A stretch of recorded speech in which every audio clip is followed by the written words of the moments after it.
تو ہم میں سے کتنے لوگ ایسے ہیں کہ جن کو سمجھ میں آ رہا ہوتا ہے کہ یہ اللہ پاک اس کلام کے ذریعے ہم سے کیا بات کر رہے ہیں؟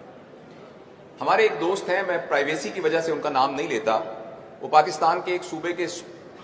چیف جسٹس ریٹائر ہوئے تھے، تو انہوں نے یہ واقعہ بتایا کہ میں ایک سرکاری ڈیلیگیشن کے ساتھ سعودی عرب گیا، تو وہاں انہیں عمرے کے لیے بھی ہمیں لے گئے، تو عمرے میں انہوں نے پروٹوکال دیا، تو بالکل پہلی صف میں امام صاحب کے پیچھے ہی ہم نماز پڑھ رہے تھے، تو فجر کی نماز تھی، تو نماز میں امام صاحب نے کچھ تلاوت کی تو امام صاحب رونے لگ گئے، اور جو میرے دائیں بائیں لوگ تھے وہ بھی رونے لگ گئے۔ میں سوچوں کہ یہ کیوں رو رہے ہیں، اور مجھے رونا ہی نہ آئے، اور جب سلام پھیرا تو سب کے گال بھیگے ہوئے تھے، امام صاحب کی بھی گھگی بندھی ہوئی تھی، مجھے بڑی شرم آئی کہ مجھے تو رونا ہی نہیں آیا، پتہ نہیں کوئی ایسی کیا خاص بات تھی۔ تو میں نے ساتھ والے سے پوچھا، اس نے کہا آپ نے سنا نہیں جب انہوں نے کہا تھا وَامْتَازُوا الْيَوْمَ أَيُّهَا الْمُجْرِمُونَ، تو اس پر امام صاحب کی رونے لگ گئے۔ تو اس نے کہا اس کا کیا مطلب ہے؟ انہوں نے کہا اس کا مطلب یہ ہے کہ قرآن کی آیت ہے جس میں اللہ پاک کہیں گے کہ آخرت میں سب لوگ اکٹھے ہی ہوں گے بیٹھے ہوئے، تو اچانک اللہ پاک یہ کہیں گے کہ اے مجرموں آج تم الگ الگ ہو جاؤ، تو ایک دم ایک دیوار گرے گی اور کچھ لوگ ادھر ہو جائیں گے کچھ لوگ ادھر ہو جائیں گے، تو اس بات کا خوف ہوا کہ ہم کہیں دیوار کے پرلی طرف تو نہیں ہوں گے۔ تو وہ جو چیف جسٹس تھے نا، وہ کہتے میں اس وقت تو نہیں رویا، لیکن اپنے کمرے میں آ کے میں نے دیوار پہ سر مار مار کے رویا کہ میں نے قانون کی اتنی کتابیں پڑھی ہوئی ہیں، لیکن مجھے اس بات کی سمجھ نہیں آئی کہ اللہ پاک نے قرآن میں کیا کہا۔ میں آپ سے یہ نہیں کہتا کہ آپ میں سے کتنے لوگ ایسے ہیں جنہوں نے جب اس بچے نے تلاوت کی تو ان کو سمجھ میں آ رہا تھا، ہم میں سے کتنے لوگ ایسے ہیں کہ جب انہوں نے کہا والتین والزیتون، قسم ہے انجیر کی، قسم ہے زیتون کی، بطور سینین، اور جو طور سینا کے پہاڑ کی، بہذا البلد الامین،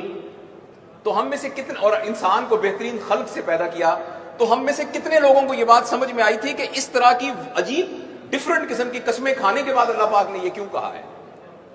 البتہ یہ بات میں آپ سے تو نہیں کہتا کہ آپ ہاتھ کھڑا کر کے بتائیں کہ کتنے لوگوں کو یہ بات سمجھ میں آ رہی تھی۔ البتہ پچھلی حکومت میں ایک دفعہ اسلام آباد کے کنونشن سینٹر میں نوجوانوں کا ایک سمپوزیم پچھلی حکومت نے بلایا تھا، تو مجھے بھی انہوں نے ایک اسپیکر کے طور پہ بلایا تھا، اور موضوع کی نوعیت ایسے تھی کہ تمام نوجوان تھے 4500۔ میں نے ان سے پوچھا کہ آپ میں سے کتنے لوگ ایسے ہیں جنہوں نے کم از کم ایک دفعہ قرآن کو مفہوم کے ساتھ پڑھا ہوا ہے؟ آپ یقین کریں کہ وہ 4500 جو کہ پوسٹ گریجویٹ تھے، پی ایچ ڈی بھی تھے، ان میں سے ایک بھی ہاتھ کھڑا نہیں ہوا۔ تو مجھے ابھی بیٹھے بیٹھے یہ خیال آیا کہ میرے بہت ہی پیارے دوستوں، بہت ہی پیارے بھائیوں،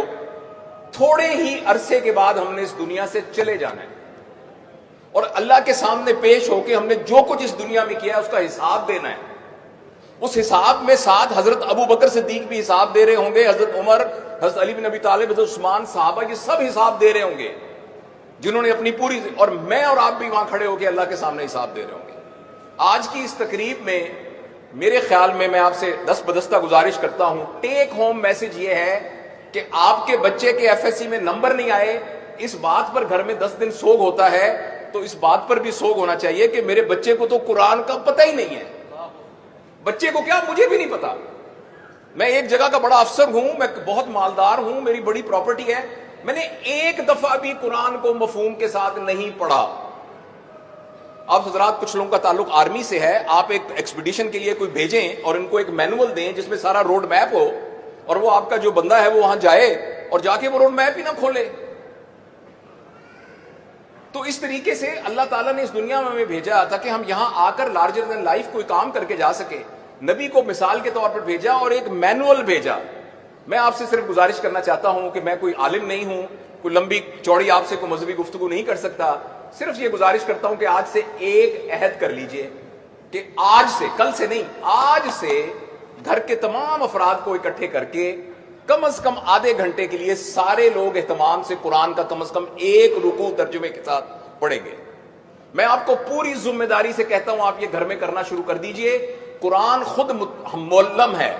قرآن خود ہمیں سکھانے لگ جائے گا۔ جہاں آپ کو کوئی مشکل کمپلیکیشن ہو تو علماء حضرات سے رابطہ کیجئے، البتہ لیکن قرآن ہمیں خود پڑھنے کے لیے اللہ تعالیٰ نے نبی کریم صلی اللہ علیہ وسلم کے ذریعے سے اللہ ہم سے مخاطب ہوا ہے، تو اس کے لیے میں آپ سے یہ گزارش کرنا چاہتا ہوں۔ اس پر البتہ میں اپنے دل کی تسلی کے لیے اور اپنے آپ کو بھی میں کمٹمنٹ کرنے کے لیے یہ ضرور کہوں گا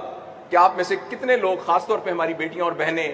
کتنے لوگ اپنے دل میں اس بات کا تہیہ کرتے ہیں کہ آج سے انشاءاللہ ہمارے گھر میں کم از کم ایک رکوع قرآن کا پڑھا جائے گا، ہماری اولاد، ہمارے بیوی بچے، ہمارے گھر کے ملازم، ہمارے کھانا کھانے والے قیامت کے دن ہمارا گریبان پکڑیں گے، ہمارے وہ بچے جن کو ہم نے پڑھا لکھا کھلا کے پتہ نہیں کہاں پہنچا دیا،